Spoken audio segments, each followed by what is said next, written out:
Okay, I think I've got it. Now, obviously, everything I document, everything's subject to change, but this is like I'm planting seeds and seeing where they grow. What comes from it is going to be anyone's guess. For now, I'm going to call it something like the Lazarus, or the resurrection, or the Lazarus moment, or Lazarus season. Maybe call it something like Lazarus season. If you know anything about tarot cards and the occult, you'll know what Lazarus season means. It means basically people from the past rising back up to the surface, people from the past coming back from the dead. Like when you think something's over, because obviously the other person to resurrect in the Bible, with Christ, was the only other person to resurrect from the Bible after crucifixion was Lazarus. No, Lazarus wasn't crucified. Lazarus died, but he was resurrected anyway.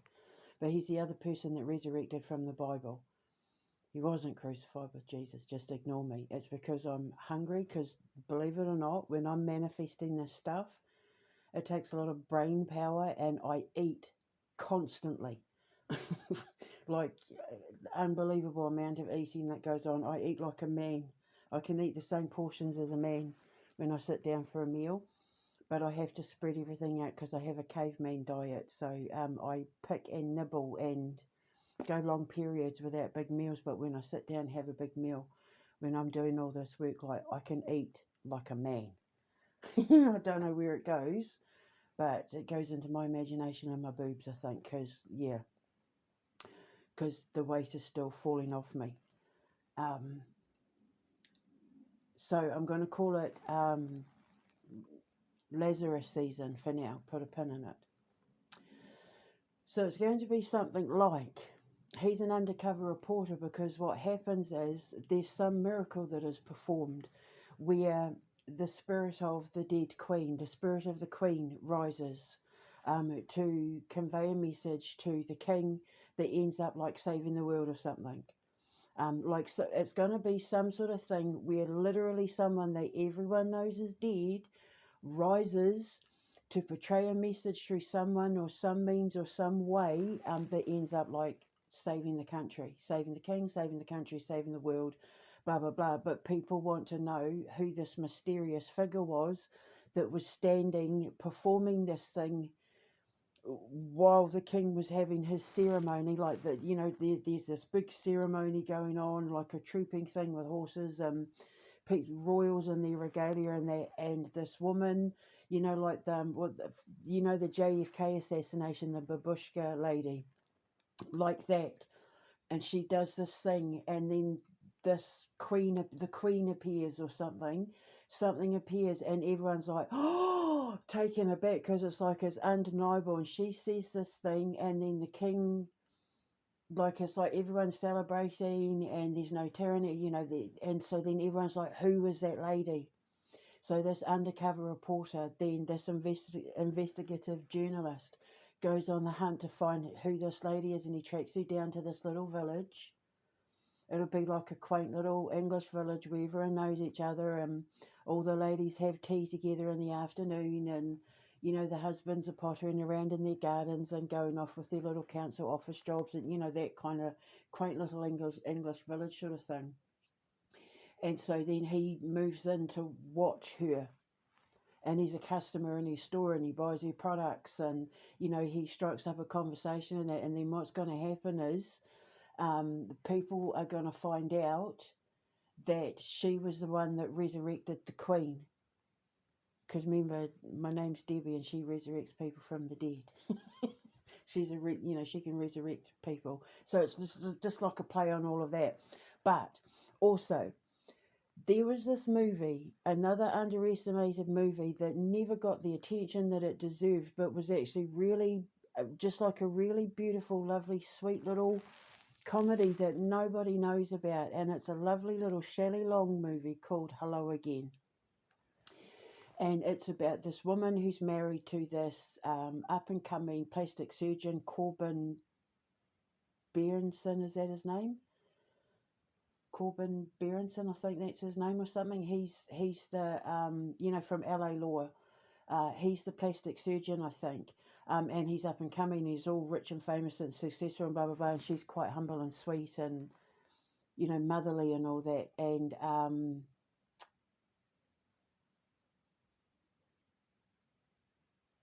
she dies. She chokes on a chicken ball, I think it is, and dies. And her sister Zelda, who owns like this kooky occult bookstore sort of thing, finds this book and resurrects her sister. And then it gets out that she can resurrect people from the dead, and Zelda just basically isn't left alone. So it's going to be like a play on that, where like it's going to get out that she's the one that is doing what they said. She's the reason why all of a sudden flowers are growing and the skies are blue and the water's clear and all of that, because like she resurrected the queen. The queen did this thing that made everyone go ooh ah. It changed the king's life forever, and then like flowers grew, and everyone finds out she's like the quote unquote babushka lady.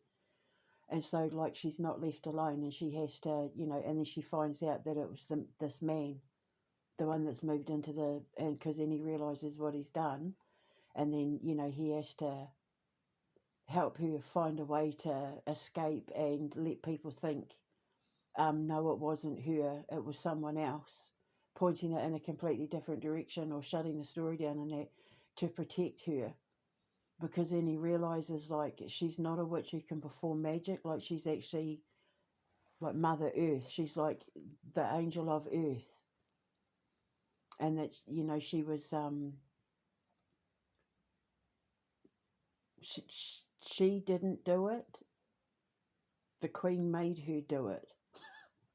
So there can be like a whole thing that he didn't see behind the scenes, where she's hounded by messengers and like birds talking and synchronicities and all of that, where the queen is saying you have to do this, you have to do this, you have to do this. So then she's like, oh well, if I'm going to do it, like nobody can know it's me, sort of thing. But turn it into a whole little rom-com. And the thing is, I think Britain would be the perfect country to film it in. British comedy writers, I just think that it would be so beautiful as a quaint British movie. I just think that when it comes to rom-coms, nobody does it better than the British.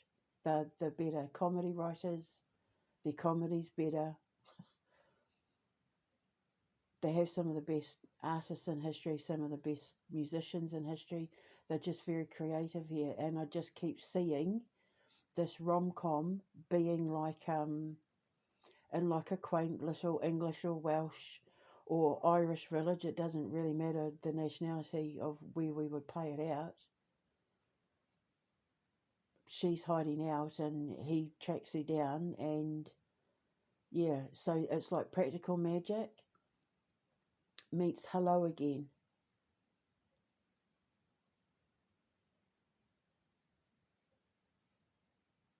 Yeah, with a bit of four weddings and a funeral and Bridget Jones's diary kind of writing, Calendar Girls and all of that. Quite sweet, I think. And Britain we don't make good movies and TV anymore. So if I can do what I can, even with my foundation being in Russia, if I'm lucky enough to get a visa to Russia or France or wherever for that movie, I would still want to film it here in the UK. Having said that, there are some cute little villages in France as well, but we'll just wait and see. But it definitely needs to be like a quaint little village with cottages, and I just think the UK would be perfect for it. Absolutely perfect for it. If we can get rid of Starmer, because he's not a fan of business or making money or tourism or children or employing people and putting money in the taxes and that, like he's not a fan of that, whereas I am. But he'd come after me and everything I was creating if I tried to do it here while he was in power. So for now, let's say we might have to record it in a quaint little European village, but ideally an English village or a Welsh village, like somewhere around the Dales, the Pennines, the Dales, or Wiltshire, Devonshire kind of area, or one of the Welsh villages, even an Irish village, or somewhere like the Isle of Skye, and that would be perfect for her hideout, for where it would be mostly recorded, when she didn't have to make her way down there to do this thing that she had to do that gets caught on camera. And then Instagram and Facebook and that go nuts, everyone trying to figure out the conspiracy behind it, and was it AI, and was it a hologram, and is it a setup, is it a conspiracy, was the king lying, was he in on it, that sort of thing. And then someone spots the babushka lady and she's wearing this and this distinct this, and someone identifies the necklace, and then they try to match it up with other necklaces online, and all that sort of thing, like that sort of thing. And then he tracks it down to this particular village, so he moves in, and then he watches and waits to see who moves like her, who wears the same thing as her, blah blah blah. And then when he finds her, he befriends her, and then he's writing up about it, and then he gets to be the one to expose her. And then they all, like, she gets up one day and there's just reporters and people just like needing her. She can fix everything. They need her. And it's like, then she sees the article. But by that point, he's realised, what the hell have I done? He's just exposed probably the most important woman on the planet. And now, like, she's not going to get a moment's peace, because everyone wants a piece of her services. Everyone wants a piece of what she can do. They want to throw money at her to get her to resurrect Stalin, and, serial killers and people that owe them debt. And because that's what happens in Hello Again. There's a gangster that turns up that wants Zelda to resurrect one of his mafia rivals, I think it was, because he owed him money or something. And she said the only way you can resurrect him is if you loved him purely. Like, the love has to be pure.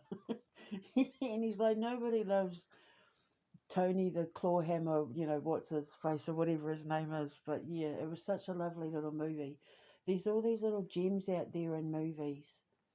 There's even like an animated one called, well, firstly, Igor, the animated movie Igor. That is way underestimated as a movie. It is absolutely one of my favourite underestimated, little known about movies ever in the whole world. I would pick that over any of the Toy Stories any day to watch, any day. And the other one is, I can't remember if it's called The Smallfoot or Smallfoot. And Klaus, the Christmas one. Oh, that Klaus is fantastic. It's one of those ones that I will put on every Christmas from here on in, as well as like Operation Prep and Landing and that. Like, I just have my favourite Christmas ones, all the Christmas carols. The Dear Satan Claus will be up there one day. But yeah,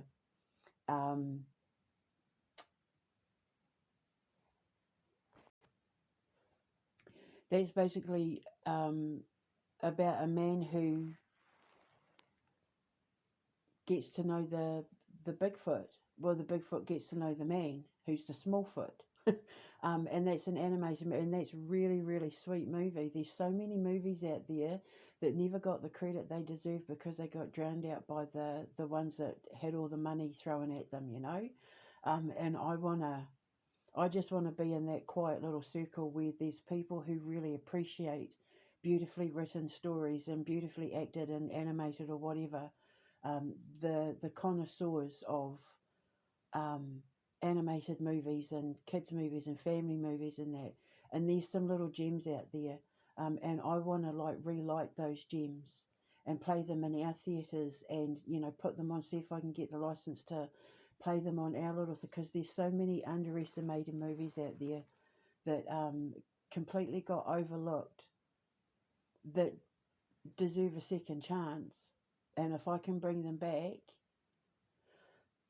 and create some of my own, then why not, eh?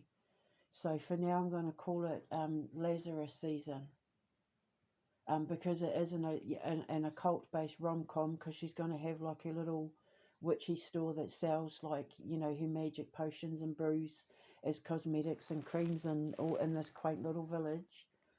Just like practical magic, but she'll actually, people will know that she can put herbs and stuff together to make you feel like people, unlike in practical magic where it was secret and they were bullied and tormented. And because you're talking about, if it's filmed here in Britain, or even like in the Viking Germanic regions of Europe, and that they're perfectly fine with like lavender potions.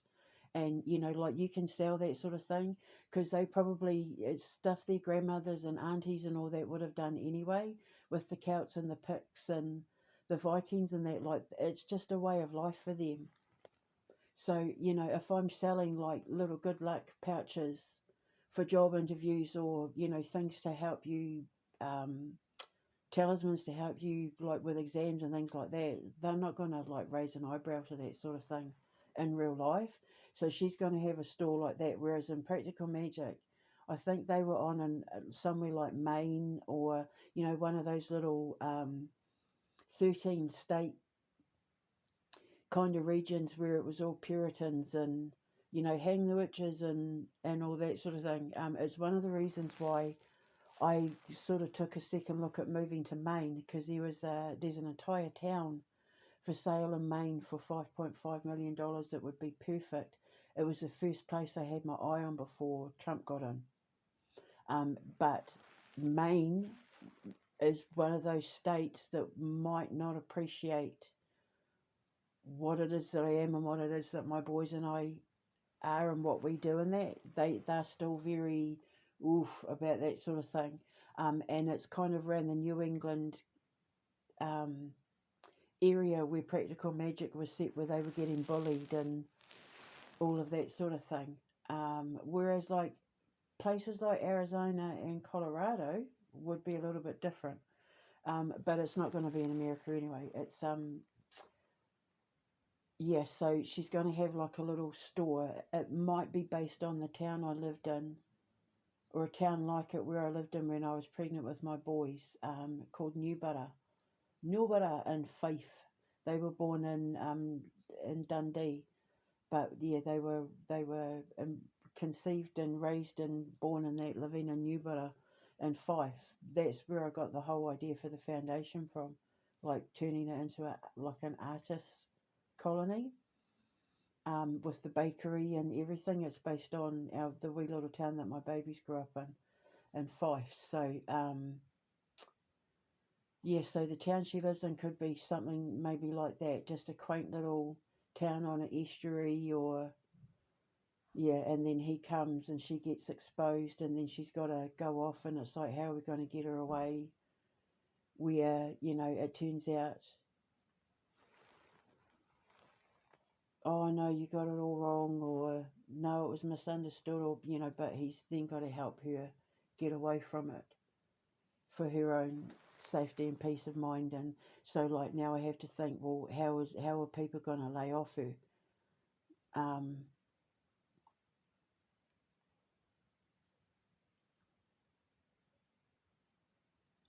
The journalist gets exposed as a fraud, or he might create a fictional character to expose himself as a fraud, and then it's like, oh, so the journalist lied, and or so he takes the flack, or something like that, so that she can get away. But then it's just that they go and live somewhere where nobody knows who he is, sort of thing. Maybe, I mean, let's put a pin in that one.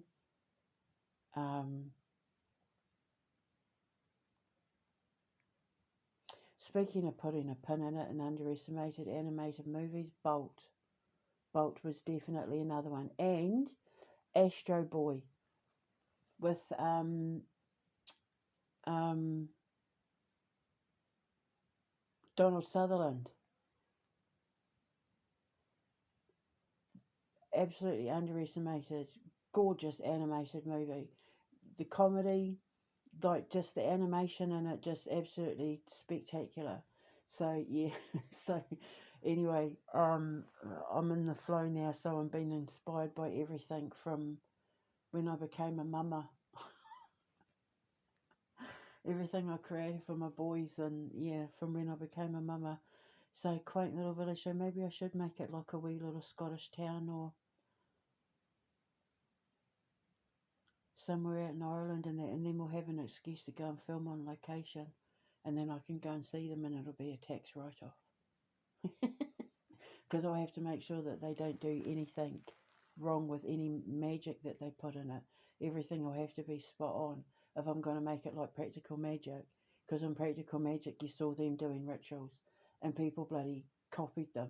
So if anyone's going to try and copy anything, it needs to be correct.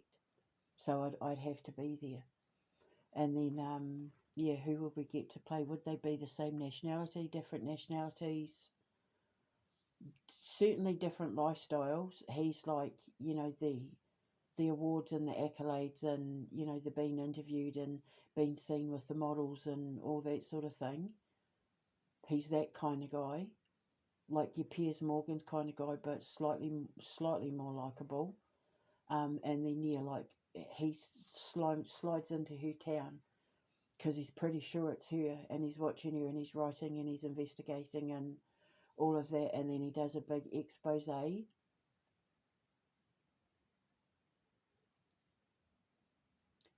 as he's falling in love with her or something. And then, yeah, she wakes up and there's just like news vans and people everywhere. And then he realises what he's done and that he's in love with her, like, you know, when he goes back to London or whatever, and doing that whole I'm away from her, and now she's, you know, she's leaving, and he goes back and there's a for sale sign and everything like that, and he goes to track her down or something. And he thinks he figures out where she's going, so he gets on a plane to go there. And yeah, I don't know. I have to give it some sort of ending because now I've rewritten the whole thing. I have to rewrite the ending from before. So yeah, but you could so see that being like a Huron in a quaint little village in Scotland or Ireland, and him in London or New York. You know, like the big sexy Razzly city in the quaint little village where she's just like got her little veggie garden, and yeah, everyone knows her as like she's the healer. She's just, you know, she's the medicine lady, or whatever their Celtic or Pictish or Welsh name for that would be. That's what they just call her. That would be the name of her shop and that. Nobody, you know, she's just normal because that's how they were raised there. Like I remember one of the things that my mother-in-law, my ex-mother-in-law, my son's grandmother, my ex-husband, the one who did all this, Chris, her mother used to say, his mother used to say, and his grandmother used to say that if you really wanted, you know, if you really want luscious hair, go and wash your hair in the cold river, because apparently their grandmother used to wash her hair in the cold river. She never used soap or shampoo. She just used to go down and wash her hair in the cold water of the river. And apparently, even like when she was old, she just had like this long, luscious, beautiful, perfect hair. So yeah, that sort of thing. The people that live with those kind of wives' tales and that, and she basically just has a store that puts their wives' tales in packets and jars and that, so that they don't have to. That kind of thing. So that's the RomCom. So yeah, so they'll be from two completely different worlds. So I'll need to find myself maybe like a wee Welsh, Irish or Scottish actress, an unknown actress, and you know the same because obviously all my actors and actresses and that none of them are going to be famous. If they are, they're cameos, and it's not about them sort of thing. It's just because they want to be a part of it. But yeah, I'm all about discovering new talent. I can just see it now. It'd be so cute, and maybe she gets her magic from like the fairy folk, or where she lives that's surrounded by the fairies, or the wisps, or I don't know, something like that. Yeah, okay, that might be the line I go down actually, where she talks to the fairies, or the fairies bring her the potions, or bring her the ingredients for the potions and stuff, and then she pulls off some great thing to warn the king, to like it's to save the king. The king's about to be assassinated, or something like that. Something big's about to happen. She pulls off this big performance to distract everyone, and it saves the king like in the nick of time, or it saves the prime minister or the president or the celebrity or whoever it is. She saves them in the nick of time, and it's caught on camera, and it's all caught on camera. So then they catch the bad guys because it's all caught on camera, because they weren't expecting for the distraction. But the distraction is like where she's resurrecting someone. She's resurrecting, pulling something up out of the ground to put it in front of this person and the audience so that everyone looks. And by everyone looking and turning their head, the target or whoever narrowly misses this whatever, and then you know this whole message is displayed, and then this person saved, and then the country saved, and it's all beautiful and blah blah blah, and then there's this whole hubbub, but who was that woman, and the conspiracy theories, and people discussing whether it was a hoax or Project Bluebeam, or you know that sort of thing, bring on all the conspiracy thing, people discussing it in restaurants. Well, I heard it was blah blah blah. No, there was this conspiracy side. But did you see the video? People are saying it was blue screen. You know, while they're sitting around having their meals and at their takeouts, and you know, people getting curries delivered, talking to the delivery driver about. Do you see that they see? You know, blah blah blah blah blah, and just everyone's talking about it, and he tracks her down. So yeah, so we're going to call it Lazarus season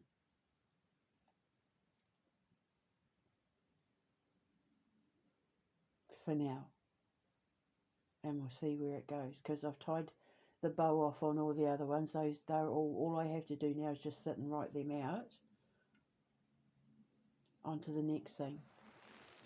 I can't stay idle. I've just got to keep getting it all out, getting it all written down. It needs to all come out now.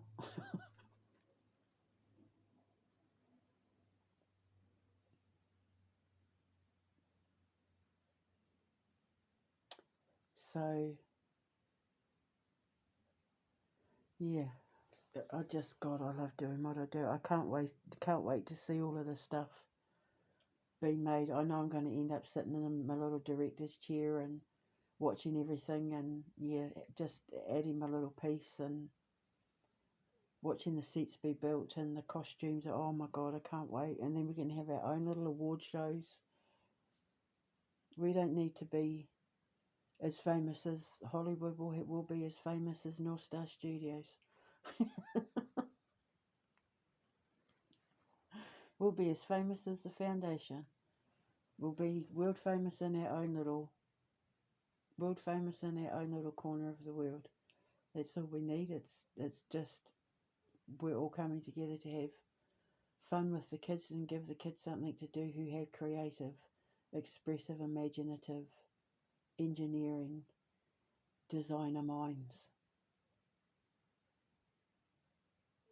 I get to be a part of that. I'm just so lucky. So I just need God to hurry up now. Come on, hurry up now, God, hurry up. Or like, you know, let the king get rid of Labour so that we can have an election and start again. And then at least I can start some of it here. But I still need justice, because I need my money to kickstart it. So I need justice and I need my money, thank you. But also, the King needs justice and so does Great Britain. So if you could make the two things happen at once, that'd be great. And then I know he's okay, and I know people in Great Britain are okay, and then I can go off, fly off, and plant my seeds that I have been fertilizing here somewhere else with the money that I get for everything they put me through to get me to this point. Okay, so I'm going to go. I shall speak to you later. Ka kite anō. Mwah.